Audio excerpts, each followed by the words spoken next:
مسلمان اور اہل سنت ان کے مقابلے کے اندر ایک فرقہ ہے جو مسلمانوں کو تانے دیتا ہے کہ حضرت فاطمہ صرف نبی کی بیٹی ہے، اس کے علاوہ کوئی بیٹی نہیں ہے۔ اس کا جواب دے رہا ہوں، سنیے گا۔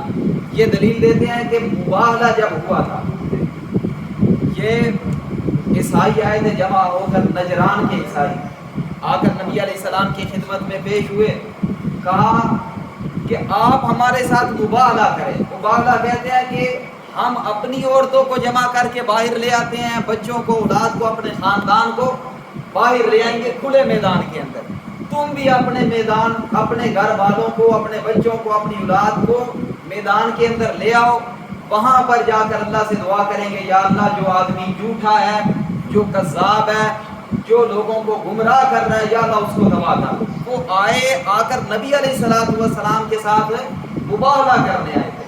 اللہ کے پیغمبر صلی اللہ تعالی علیہ وسلم نے حضرت فاطمہ کو اور ان کے اہل و عیال کو بلوایا، زینب، رقیہ، ام کلثوم کو نہیں بلوایا، یہاں پر شبہ آئے گا۔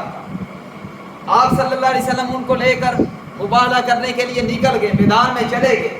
وہاں پہنچے تو یہ نجران کے جو عیسائی تھے، وفد جو آیا تھا، انہوں نے کہا یہ تو اللہ کا رسول ہے، ان کے اندر کوئی سمجھدار آدمی تھا۔ انہوں نے کہا تمہیں پتہ نہیں چلتا، ہر روز وحی اترتی ہے، اس کو ماننے والے بہت زیادہ ہیں، کچھ بات تو ہے، ایسا قرآن ان کے اوپر اترتا ہے، تم نے ان کے تذکرے نہیں پڑھے تورات و انجیل میں، یہ سچا نبی ہے، اس کے پیچھے نہ لگو، اس کے ساتھ مباہلہ نہ کرنا، وگرنہ تم سارے ہلاک ہو جاؤ۔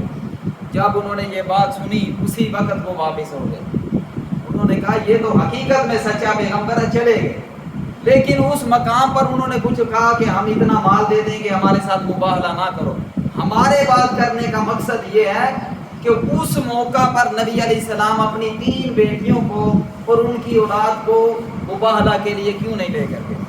اللہ کے پیغمبر صلی اللہ تعالی علیہ وسلم کی 3 بیٹیاں 9 ہجری سے پہلے وفات پا چکی، 9 ہجری سے پہلے۔ یہ جو واقعہ پیش آیا نا مباہلے والا، نجران کے جو عیسائی مباہلہ کرنے کے لیے آئے تھے، یہ واقعہ پیش آیا تھا 9 ہجری کے بعد۔ اس وقت تو صرف حضرت فاطمہ رہ گئی تھی، تو پھر حضرت نے کس کو لے کر جانا تھا؟ فاطمہ کو اور اس کی اولاد کو لے کر جانا تھا۔ اس لیے یاد رکھو ہمارے پیغمبر کی 4 بیٹیاں ہیں، چاروں مومن تھیں، چاروں جنتی تھیں، ساری زندگی انہوں نے اپنی نبی علیہ السلام کے تابع ہو کر گزاری۔ پھر ان کے بعد حضرت رقیہ رضی اللہ تعالی عنہا